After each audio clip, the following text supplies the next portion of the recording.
করোনাকালীন সময়েও আমরা মাদক বিরোধী অভিযান অব্যাহত রেখেছি। চলো যাই যুদ্ধে মাদকের বিরুদ্ধে এই মূল মন্ত্রে সারা দেশব্যাপী র্যাব বিভিন্ন মাদক অভিযান পরিচালনা করে আসছে। মাননীয় প্রধানমন্ত্রীর জিরো টলারেন্স নীতির আলোকে আমরা বলতে চাই, কেউ আইনের ঊর্ধ্বে নয়। যারা এই মাদকের সাথে জড়িত হবে তাদের বিরুদ্ধে আমরা আইনানুগ ব্যবস্থা গ্রহণ করব। আপনারা জানেন, গত ৩রা আগস্ট ২০২১ তারিখ রাতে রাজধানীর বসুন্ধরা এলাকা হতে মিশু হাসান ও জিসানকে র্যাব গ্রেফতার করতে সক্ষম হয়। গ্রেফতারকৃতদের জিজ্ঞাসাবাদে প্রাথমিকভাবে আমরা জানতে পারি, রাজধানীর গুলশান, বাড়িধারা ও বনানী সহ বিভিন্ন এলাকায় পার্টি ও ডিজে পার্টির নামে বিভিন্নভাবে অনৈতিক কার্যক্রম পরিচালিত হয়। ফলশ্রুতিতে র্যাব গোয়েন্দা নজরদারি বৃদ্ধি করে। এরই ধারাবাহিকতায় র্যাব সদর দপ্তরের গোয়েন্দা শাখা ও র্যাব ১-এর একটি আভিযানিক দল গত ৪ আগস্ট দিবাগত রাতে রাজধানীর বনানী এলাকা হতে শামসুন নাহার স্মৃতি ওরফে স্মৃতিমণি ওরফে পরিমণি এবং নজরুল ইসলাম ওরফে রাজ সহ ৪ জনকে গ্রেফতার করতে সক্ষম হয়। উদ্ধার করা হয় একটি মিনিবার, পরিচালনা করার বিভিন্ন সরঞ্জামাদি সহ বিভিন্ন বিদেশি মদ ও মদের বোতল সহ ইয়াবা, সীসা, এলএসডি, আইস। প্রাথমিক জিজ্ঞাসাবাদে গ্রেপ্তারকৃতদের কাছ থেকে চাঞ্চল্যকর তথ্য উদ্ধার করা হয়। গ্রেফতারকৃত শামসুন নাহার স্মৃতি ওরফে স্মৃতিমণি ওরফে পরিমণিকে জিজ্ঞাসাবাদে জানা যায়, পিরোজপুরের একটি কলেজ হতে এইচএসসি অধ্যয়নরত অবস্থায় ওনার ঢাকায় আগমন ঘটে। ২০১৪ সালে তিনি প্রথম একটি ছবির মাধ্যমে চিত্রজগতে অন্তর্ভুক্ত হন। তিনি এই পর্যন্ত ৩০টি সিনেমা সহ ৫ থেকে ৬টি টিভিসিতে অংশগ্রহণ করেছেন। পিরোজপুর থেকে ঢাকায় এসে চিত্রজগতে দৃঢ় অবস্থানের পিছনে তিনি জানান, নজরুল ইসলাম ওরফে রাজের একটি গুরুত্বপূর্ণ ভূমিকা ছিল। গ্রেফতারকৃত পরিমণি ২০১৬ সাল হতে অ্যালকোহলে আসক্ত হয়ে পড়েন। তার ফ্ল্যাট হতে বিভিন্ন ব্র্যান্ডের বিদেশি মদ উদ্ধার করা হয়। তিনি নিয়মিত অ্যালকোহল সেবন করতেন এবং মাত্রাতিরিক্ত অ্যালকোহল সেবনের চাহিদা মেটানোর জন্য তিনি নিজের ফ্ল্যাটে একটি মিনি বার স্থাপন করেন। এছাড়া তিনি তেনার বারে বিভিন্ন সময় পার্টি সহ বিভিন্ন ডিজে পার্টির আয়োজন করতেন। তার এই মিনি বারে বিভিন্ন সময় নজরুল ইসলাম, রাজ সহ বিভিন্ন ব্যক্তিদের যাতায়াত ছিল। তার এই মিনি বারে অ্যালকোহল সাপ্লাই সহ বিভিন্ন সহযোগিতা করে আসত নজরুল ইসলাম ওরফে রাজ। গ্রেফতারকৃত নজরুল ইসলাম ওরফে রাজকে জিজ্ঞাসাবাদে জানা যায়, সে ১৯৮৯ সালে খুলনার একটি মাদ্রাসা থেকে দাখিল সম্পন্ন করেন। পরবর্তীতে ঢাকায় গ্র্যাজুয়েশন সম্পন্ন করে বলে তিনি দাবি করেন। অতঃপর সে বিভিন্ন ব্যবসা বাণিজ্য ও ঠিকাদার কার্যক্রম শুরু করেন। পাশাপাশি শোবিজ জগতেও তার অনুপ্রবেশ শুরু হয়। তিনি রাজ মাল্টিমিডিয়া নামে একটি মাল্টিমিডিয়ার স্বত্বাধিকারী। তিনি বিভিন্ন নাটক প্রযোজনা সহ বিভিন্ন শোবিজ অঙ্গনে বিভিন্ন প্রযোজনা করেছেন। ব্যবসায়িক জগৎ ও চিত্র জগৎ এই দুই ক্ষেত্রে সংযোগ থাকায় তিনি ব্যক্তিগত স্বার্থ চরিতার্থে তিনি উদ্দেশ্যপ্রণোদিতভাবে নিজের অবস্থানকে অপব্যবহার করেছেন। গ্রেফতারকৃত মোহাম্মদ নজরুল ইসলাম ওরফে রাজ ইতিপূর্বে গ্রেফতারকৃত মিশু হাসান ও জিসানের সহযোগিতায় ১০-১২ জনের একটি সিন্ডিকেট গড়ে তুলেছিল। উক্ত সিন্ডিকেটটি রাজধানী ঢাকার বিভিন্ন অভিজাত এলাকায়, বিভিন্ন গুলশান, বাড়িধারা সহ বিভিন্ন এলাকায় পার্টি সহ ডিজে পার্টির আয়োজন করত। ওই সকল পার্টিতে বিভিন্ন অনৈতিক কার্যক্রম সহ মাদক সেবন সহ বিভিন্ন কার্যক্রম পরিচালিত হতো। উক্ত পার্টিতে অংশগ্রহণকারীদের কাছ থেকে বিভিন্ন পরিমাণে অর্থ সংগ্রহ করা হতো। এরই মাধ্যমে এই সিন্ডিকেটের সদস্যরা বিপুল পরিমাণ অর্থের মালিক হয়ে যায়। তাদের এই প্রতিটি পার্টিতে 15 থেকে 20 জন সদস্য অংশগ্রহণ করত এবং এইসব সিন্ডিকেটে থেকে যাদেরকে তারা বিভিন্ন ব্যক্তিবর্গদের তারা বিদেশে প্লেজার ট্রিপ সহ বিভিন্ন ট্রিপের আয়োজন করত। এই পার্টি আয়োজনের ক্ষেত্রে আগত ব্যক্তিদের চাহিদা ও পছন্দ অনুযায়ী পার্টি সমূহে বিভিন্ন ব্যক্তিবর্গকে পাঠানো হতো। গ্রেপ্তারকৃত মোহাম্মদ নজরুল ইসলাম ওরফে রাজ এর সিন্ডিকেট সামাজিক যোগাযোগ মাধ্যমের অপব্যবহার করেছে। তাদের সুদূর পরিকল্পনায় অগ্রসর হয়ে এবং নিজেদের বিভিন্ন স্বার্থ চরিতার্থে তারা এই ধরনের কাজ করত বলে জানায়। গ্রেপ্তারকৃত রাজ মাল্টিমিডিয়া কার্যালয়টি অনৈতিক কাজে ব্যবহৃত হতো। গ্রেপ্তারকৃত রাজ জানায় সে এই জাতীয় অবৈধ আয় হতে অর্থের নামে বেনামে বিভিন্ন ব্যবসা আমদানি, ব্রেজার, বালু ভরাট ও ঠিকাদারি ও শোবিজ জগতে বিভিন্নভাবে উনি বিনিয়োগ করেছেন। তিনি বর্ণিত ব্যবসায় কয়েকজন অবৈধ অর্থের যোগানদান সম্পর্কে আমাদেরকে তথ্য দিয়েছেন। গ্রেপ্তারকৃতদের ব্যবসায়িক কাঠামোতেও অস্বচ্ছতা রয়েছে। গ্রেপ্তারকৃতদের বিরুদ্ধে আইনানুগ ব্যবস্থা প্রক্রিয়াধীন। ধন্যবাদ।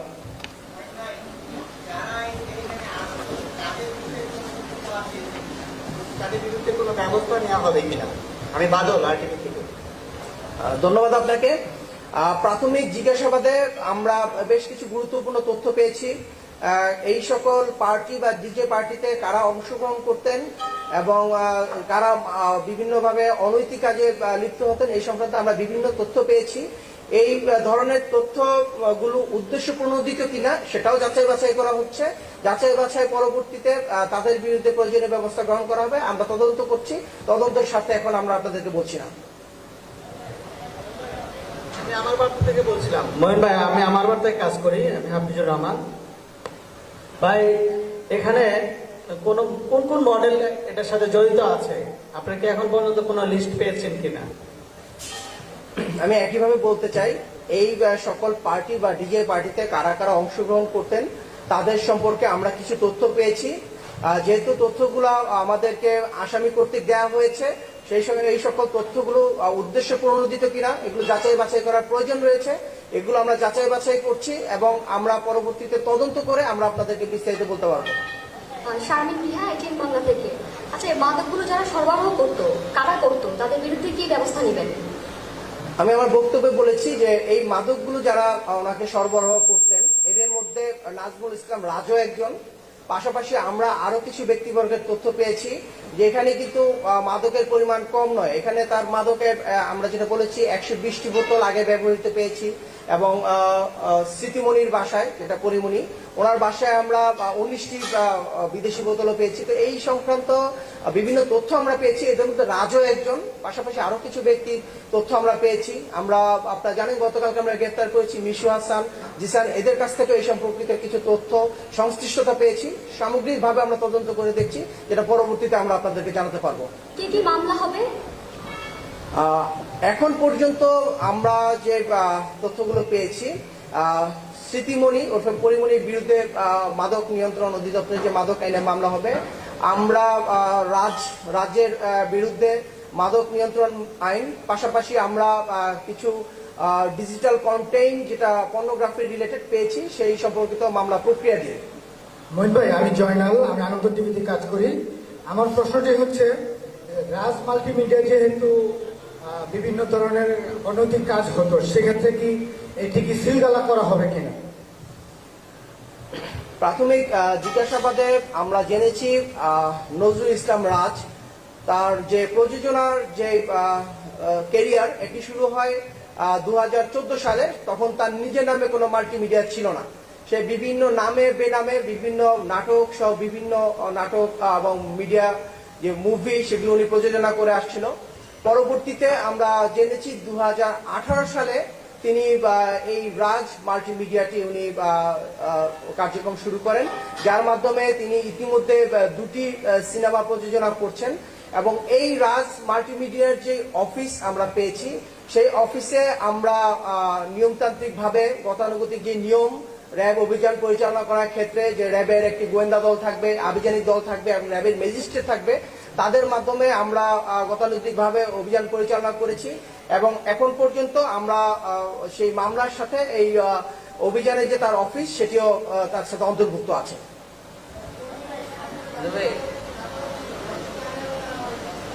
শোনা যাচ্ছে না।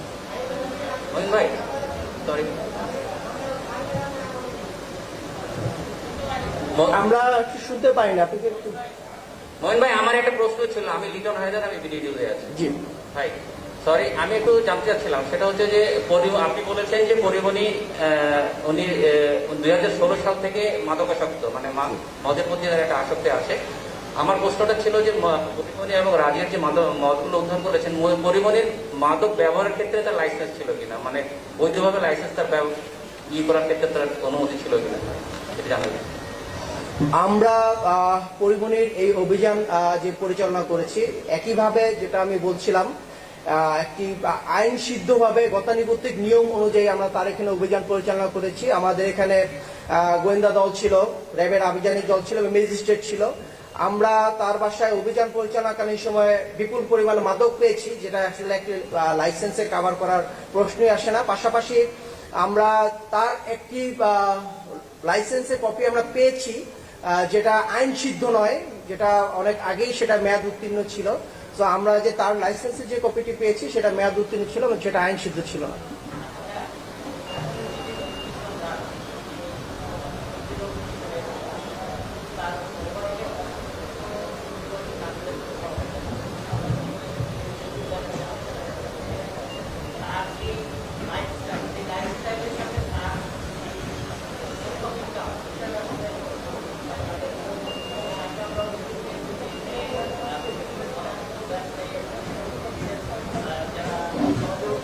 স্তরের মানুষজন রয়েছে, তাদেরকে টার্গেট করে তাদের কাছে এই ধরনের এই যে উঠতি বয়সী যে নারী আছে তাদেরকে এভাবে বিভিন্ন কাজে, অনৈতিক কাজে ব্যবহার করতো, এটা আসলে কতটুকু সত্যতা পেয়েছে?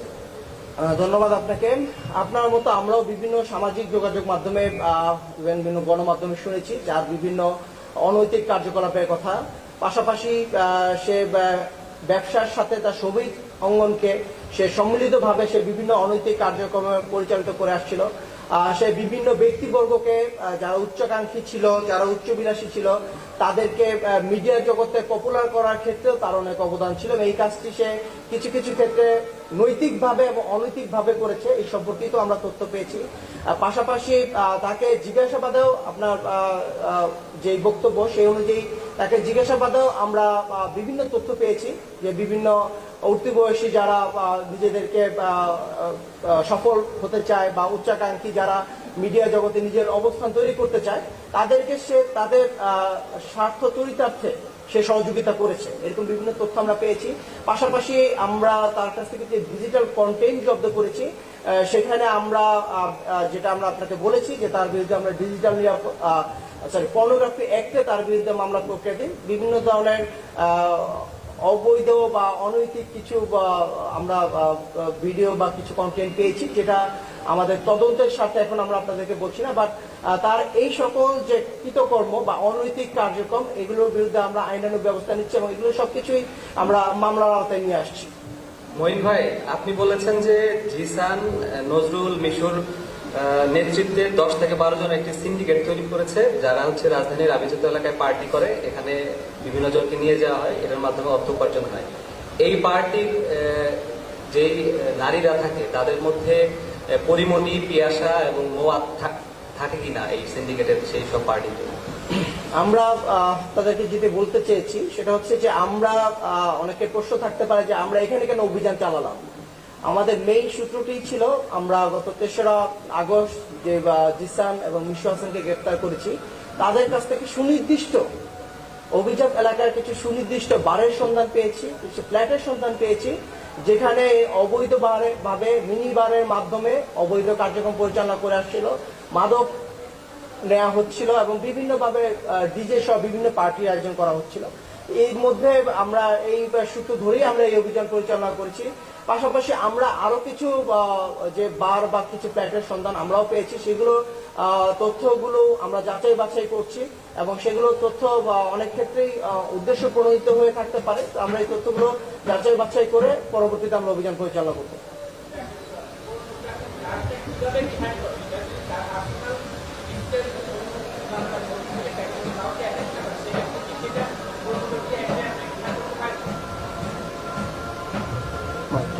পারে আমরা তো এটাতে কাউকে তো সে ব্ল্যাকমেল করে নাই যে এই পণ্যগুলো কাউকে দিয়ে সেটা করছে কিন্তু তার কন্টেন্ট যেটা পাইছে এটা একদম শুধু যদি তার পিসিতে তার মোবাইলে তার ঘরে যে কোনো ছবি থাকে সেটা কিন্তু এই অফেন্সের একটা পড়ে কিনা। প্রাথমিক জিজ্ঞাসাবাদে বা বিভিন্ন অভিযুক্তের বক্তব্য অনুযায়ী, পাশাপাশি মিশু হাসান এবং জিশানের বক্তব্য অনুযায়ী আমরা জেনেছি তার মোবাইলে বা তার কাছে যে বিভিন্ন সময় বিভিন্ন উঠতি বয়সী মানুষের কন্টেন্ট ছিল, এই কন্টেন্টগুলো সে উদ্দেশ্য প্রণোদিতভাবে, আমি আমার বক্তব্যে বলেছি উদ্দেশ্য প্রণোদিতভাবে সে ব্যবহার করেছে বিভিন্ন সময়, যেটা অনেক ক্ষেত্রেই তার নিজের স্বার্থ চরিতার্থে, অনেক ক্ষেত্রেই কোনো ইন্ডিভিজুয়ালি কারো স্বার্থ চরিতার্থে ব্যবহার করা হয়েছে। সেই ক্ষেত্রে আমাদের যারা আইনজ্ঞ আছে, এটা আইন সিদ্ধ কিনা তারা এটা পর্যালোচনা করেছে। এই পর্যালোচনার প্রেক্ষিতে আমরা তাদের বিরুদ্ধে এই অভিযোগ থানায় উপস্থাপনের মাধ্যমে তাদের বিরুদ্ধে মামলা দায়ের করা হবে। পার্টিকুলারলি পরিমণিরটা তো আপনার একটা ভিকটিম লাগবে, এরকম ভিকটিম পাইছেন আপনারা? পরিমণিরটা ভিকটিম লাগবে কি জন্য? এগুলো যদি কোনো কিছু করে আমরা পরিমণির বিরুদ্ধে কোনো পর্নোগ্রাফি অ্যাক্ট বলা হয়নি। পরিমণির বিরুদ্ধে বলা হয়েছে মাদক নিয়ন্ত্রণ অধিদপ্তরের যে আইন, সেটা অনুযায়ী মামলা দায়ের করা হচ্ছে। জি, নেক্সট। আর কিছু?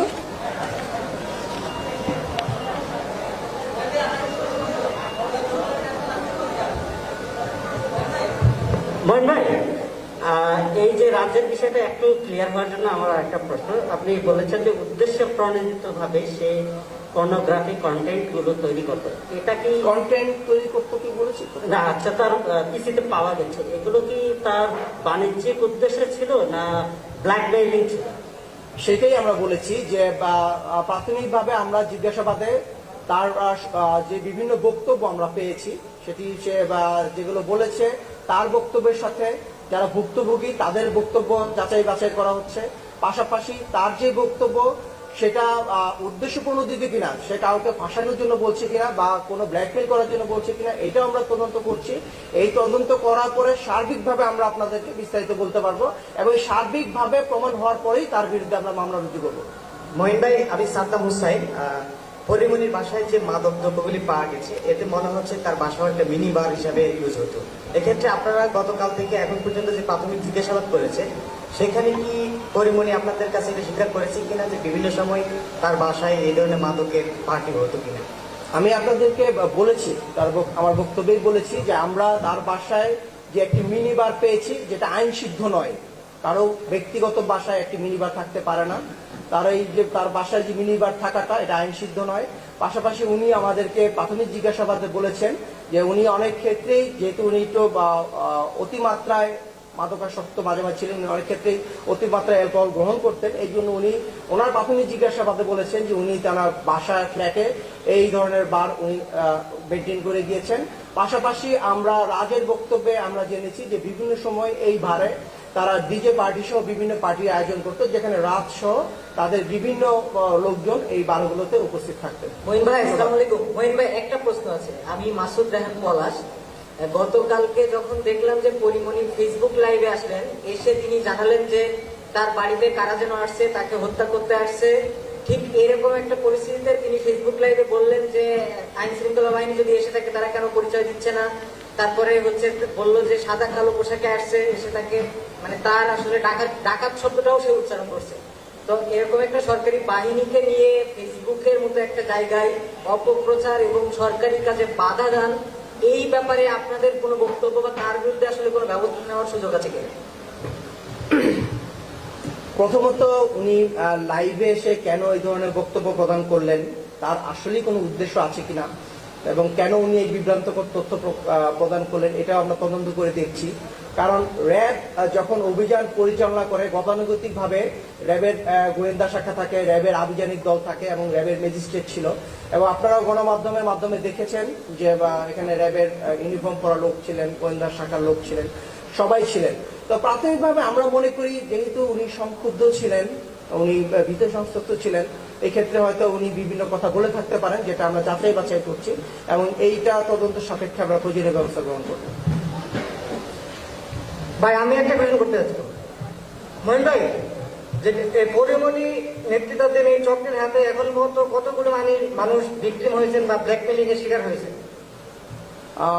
আমি যেটা আপনাদেরকে বক্তব্যে বলেছি যে পরিমণির চক্র বলিনি, আমরা বলেছি নজরুল ইসলাম, রাজ, তারপরে জিসান, মিশু, এই একটি সংঘবদ্ধ চক্র ছিল যারা বিভিন্ন সময় এই ধরনের অপকর্ম করত, পার্টির নামে বা বিভিন্ন ডিজে পার্টির মাধ্যমে অনৈতিক কার্যকলাপ করত।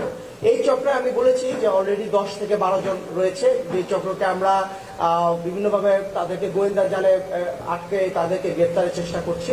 পাশাপাশি এই চক্রের মাধ্যমে কেউ প্রতারিত হয়েছে কিনা এই সম্পর্কে বিভিন্ন তথ্য আমরা পেয়েছি, বাট আমি বারে বারে আপনাদেরকে বলছি যে এই তথ্যগুলো উদ্দেশ্য প্রণোদিত কিনা বা কারোর স্বার্থ চরিতার্থ করার জন্য কিনা, এইটার জন্য আমাদের তদন্ত প্রয়োজন। যে তদন্তগুলো আমরা করছি, এই তদন্ত পরবর্তীতে আমরা আপনাদেরকে ডিটেলস বলতে পারবো। আরেকটা প্রশ্ন আছে।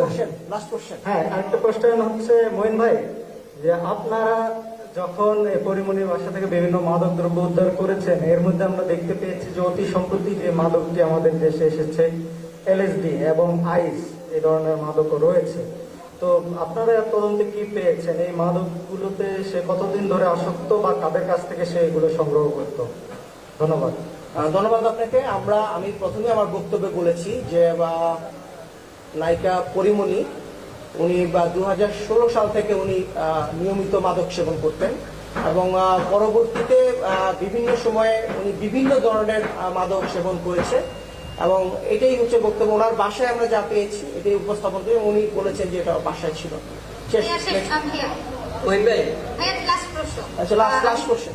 আমি রাহা, গ্লোবাল টেলিভিশন থেকে। আপনি বলছিলেন যে পরিমণি এবং রাজে তারা যে মাদক পেয়েছেন এবং যে পার্টির আয়োজন করতো সেটা ফান্ডিং কারা করতো, এরকম কোনো তথ্য আপনারা পেয়েছেন কিনা? আমি আপনাকে বলেছি যে এই সকল যে পার্টি আয়োজন করা হতো, এই সকল পার্টি থেকে বিপুল পরিমাণ অর্থ তারা উপার্জন করত। রাত সহ যে সিন্ডিকেটকে আমরা বলেছি, জিসান, মিশু হাসান, এই চক্রটি বিপুল পরিমাণ অর্থ তারা সংগ্রহ করতো এবং যেটা পরবর্তীতে তারা বিভিন্ন ব্যবসার কাজে ব্যবহৃত করত। এই চক্রের যারা বিভিন্নভাবে তাদেরকে অর্থ দিয়েছে, আমি সেটাও বলেছি যে তারা বলেছে যে তারা কাদের কাছ থেকে অর্থ নিত এবং কারা এখানে সংশ্লিষ্ট ছিল। এই সংক্রান্ত তথ্য আমরা পর্যালোচনা করছি, পরবর্তীতে আমরা আপনাদেরকে বলবো। ধন্যবাদ।